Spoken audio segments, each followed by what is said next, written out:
Welcome to kiddy channel. అనగనగా ఒక ఊరిలో రాముడు, కృష్ణుడు అని ఇద్దరు స్నేహితులు ఉండేవారు. వాళ్ళిద్దరూ ఎంతో స్నేహంగా కలిసి ఉండేవారు. రాముడుకు రమేష్ అనే కుమారుడు, అదేవిధంగా కృష్ణుడుకు మహేష్ అనే కుమారుడు ఉండేవారు.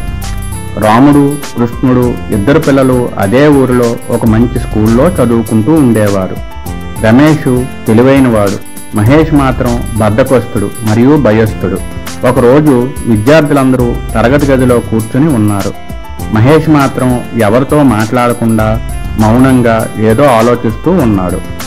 అప్పుడు రమేష్, ఎందుకలా ఉన్నావు, ఏమైంది అని అడిగాడు.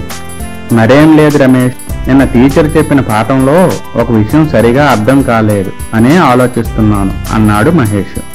దాని గురించి ఇంతగా ఆలోచించడం ఎందుకు, ఇప్పుడు టీచర్ వస్తారు కదా, అడుగు చెబుతారు అన్నాడు రమేష్. ఇంతలో టీచర్ క్లాసులోకి వచ్చారు. మరో పాఠం చెప్పారు. తరువాత చాలామంది విద్యార్థులు వాళ్లకు వచ్చిన సందేహాలను అడిగారు. కానీ మహేష్ మాత్రం అలాగే కూర్చున్నాడు.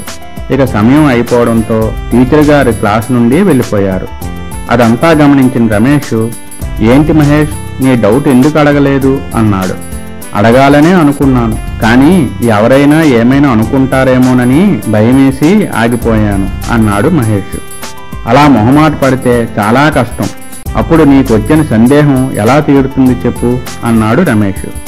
అంటే నాకు వచ్చిన సందేహం ఇంకెవరికైనా వచ్చి ఉంటుందేమో, వాళ్ళు అడుగుతారు కదా అనుకున్నాను అన్నాడు మహేష్. మరి ఇప్పుడు ఎవరూ అడగలేదు కదా అన్నాడు రమేష్. ఏమీ మాట్లాడకుండా మౌనంగా ఉండిపోయాడు మహేష్. అప్పుడు రమేష్, ఇలా కొనసాగితే నీకు భయం ఇంకా పెరిగిపోతుంది. అడగవలసి వచ్చినప్పుడు అడగడం, మాట్లాడవలసి వచ్చినప్పుడు మాట్లాడడం అలవాటు చేసుకోవాలి. ప్రతిసారి ఎవరూ మనకు సహాయం చేయరు, మన కోసం ఎవరూ నిలబడరు.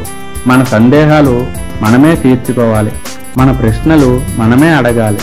అప్పుడు మన మీద మనకు ఆత్మవిశ్వాసం పెరుగుతుంది, ఏదైనా చేయగలమనే నమ్మకం వస్తుంది అన్నాడు రమేష్. ఇక నుంచి తప్పకుండా అడుగుతాను. థ్యాంక్ యూ రమేష్ అన్నాడు మహేష్. నీతి, ఏ విషయంలోనూ మనం భయపడకూడదు. ధైర్యంగా అన్ని విషయాల్లోనూ ముందుకు నడవాలి. అప్పుడే మనం దేన్నైనా సాధించగలం.